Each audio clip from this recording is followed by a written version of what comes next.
Hello सांग माने पिके ऑल इन वन चैनल को आपन को पुणी थरे स्वागत। तो आज आम एक नूतन जॉब देखा जहाँकि ऑलरेडी अप्लाई चलुची।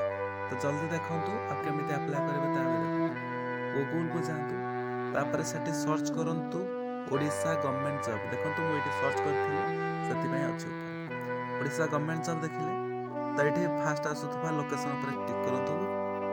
ये क्लिक कलापर आप देखिपे ये देखूँ लिखाई भुवनेश्वर एयरपोर्ट न्यू रिक्रुटमेंट। ये क्लिक करूँ। क्लिक कला परे तो आप देखिपे ये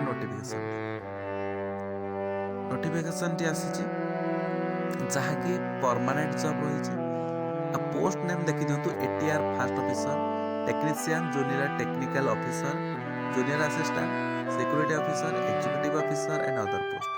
एप्लिकेशन मोड केमी रोचे सांग माने ऑनलाइन रोचे सब इंडिया सब पिला तो लास्ट डेट रोचे 28 जनवरी 2025 पर्यंत जल्दी ही अप्लाई करूँ। एजुकेशन क्वालिफिकेशन कौन रही आपण दशम द्वादश किंबा ग्रेजुएशन डिप्लोमा करिथिबा दरकार। तो एज लिमिट भी देखी दिंतु भलसे सांग माने। तो मिनिमम रही 18 वर्ष मैक्सिमम एज रही 30 वर्ष एज रिलैक्सेशन भी रही। तो ये सालारी भी जोटा बहुत बड़ कथा सालारी 31,000 टू 92,000 पर्यटन रोचे जोटा कि बहुत भल। सिलेक्शन प्रोसेस केमिति सिलेक्शन होची इंटरव्यू डॉक्यूमेंट वेरिफिकेशन।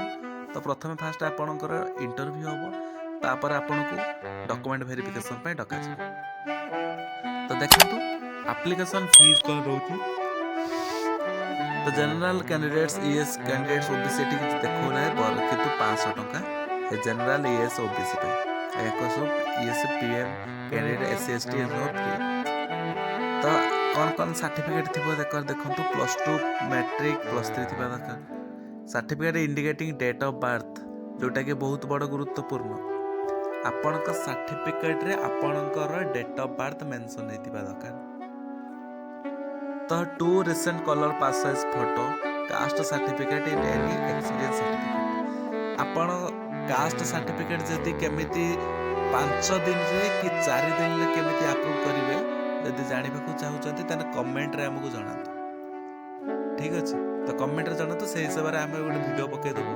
आपण निहाती 2 रु 3 दिन भितर आपण का कास्ट हो इनकम हो रेसिडेंट हो निज फोन ले घरे बसी करि परिबे। तो कमेंट रे हमकु जणातु। अप्लाई डेट रोज ऑलरेडी स्टार्ट मु आपको कहि सारथिले लास्ट डेट 28 जनवरी। तो आपण को करिवे eighty apply link eighty click करिवे। क्लिक कला परे आपण देखिबे ए बळे रजिस्टर कर देबे। तो रजिस्टर पे क्लिक करले रजिस्टर लोडिंग देखौछि। तो लोडिंग होछि। तो एटी देखंतु पोस्ट नंबर देबे पोस्ट कोड देबे कैंडिडेट फुल नेम एबा सब भरिबे भरिके रीवेरिफाई करबे। जदि आप इंटरेस्टेड अच्छा तो आज हम कमेंट करूँ या फुल डिटेल्स वीडियो करदे जानी था। तो ये आप चेक करके पकई दिंतु। आ चैनल को लाइक कमेंट सब्सक्राइब करेंगे। धन्यवाद।